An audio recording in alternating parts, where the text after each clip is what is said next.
কলেজের এইচএসসি পরীক্ষার্থীদের বিদায় অনুষ্ঠানের আজকের অনুষ্ঠানের সম্মানিত সভাপতি, আপনাদের নিঃসন্দেহ ডিগ্রি কলেজের পরিচালনা পরিষদের সম্মানিত সভাপতি কর্নেল অবসরপ্রাপ্ত মতিউর রহমান।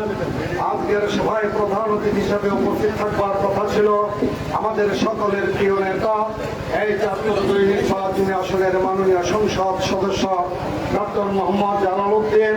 ইতিমধ্যে আপনারা জানতে পেরেছেন যে ওনার সরকারি রাষ্ট্রীয় কাজ থাকার কারণে আসতে পারেন নাই বিধায় উনি ওনার সহধর্মিণী, যিনি আমাদের বিভিন্ন সময়ে আমাদের সকল কর্মকাণ্ডে আমাদের অনুপ্রেরণা জুগিয়ে থাকেন, আমাদের শক্তি সাহস জুগিয়ে থাকেন, ডক্টর মোহাম্মদ জালাল উদ্দিন সাহেবের সুযোগ্য সহধর্মিণী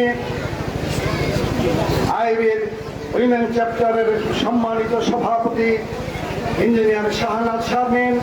উপস্থিত আছেন আপনাদের এই বিদ্যালয়ের সাবেক কৃতি ছাত্র, মেধাবী ছাত্র, বাংলাদেশ মেডিকেল বিশ্ববিদ্যালয়ের মেডিসিন অনুষদের ডিন, আপনাদের নিঃশুল্ক উচ্চ বিদ্যালয়ের পরিচালনা পর্ষদের সম্মানিত সভাপতি ডক্টর শামীম আহমেদ। এ সভায় উপস্থিত আছেন আমাদের বাংলাদেশ জাতীয়তাবাদী দলের চাঁদপুর জেলা শাখার বিপ্লবী সহসভাপতি, রাজপথের সংগ্রামী নেতা, বিএনপির ত্যাগী নেতা অ্যাডভোকেট ব্যারিস্টার ওবায়দুর রহমান টিপু সহ এই অঞ্চলের বিভিন্ন পর্যায়ের নেতৃবৃন্দ, আমাদের বাংলাদেশ জাতীয়তাবাদী দল এবং তার অন্য সংগঠনের বিভিন্ন পর্যায়ের নেতৃবৃন্দ, এই বিদ্যালয়ের প্রিয় ছাত্র ছাত্রী ভাই ও বোনেরা। আপনারা বলেছেন যে আপনাদের এই কলেজে ছাত্রীর সংখ্যা বেশি, ছাত্রের সংখ্যা কম। আমি তো দেখছি কম না, গুটি কয়েক ছাত্র আমি দেখতে পাচ্ছি। এর কারণ এই সমাজের সমাজপতি যারা, তাদেরকে খুঁজে বের করতে হবে কি কারণে এই ছেলে ছাত্ররা, পুরুষ ছাত্ররা, বালকেরা ঝরে পড়লো এই বিদ্যা থেকে, বিদ্যা গ্রহণ থেকে।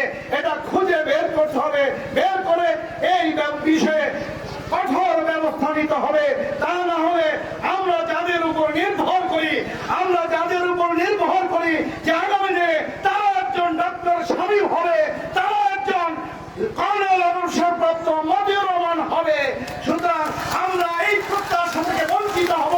সুতরাং তাদেরকে বিদ্যালয়ে ফিরিয়ে আনে পাঠদানে তাদেরকে সংযুক্ত করবার আহ্বান জানিয়ে আরেকটি কথা বলে আমি আমার বক্তব্য শেষ করব। এই বিদ্যালয়টি আজকে, এই কলেজটি বিদ্যালয়টি আজকে তার স্বর্ণালী যুগ অতিক্রম করছে। কারণ এই বিদ্যালয়ের একজন প্রাক্তন ছাত্র এই বিদ্যালয়ের কি পরিচালনা পরিষদের সভাপতির দায়িত্ব পালন করছেন। এই বিদ্যালয়েরই আরেকজন প্রাক্তন ছাত্র নিঃসন্দেহ ডিগ্রি কলেজের সভাপতির দায়িত্ব পালন করছেন। নিঃসন্দেহে বলা যায় এই বিদ্যালয়টি তার স্বর্ণালী যুগ, স্বর্ণালী সময় অতিক্রম করছে। এই বিদ্যালয়টি আরো ফুল ফেপে সুনামে অর্জন করবে।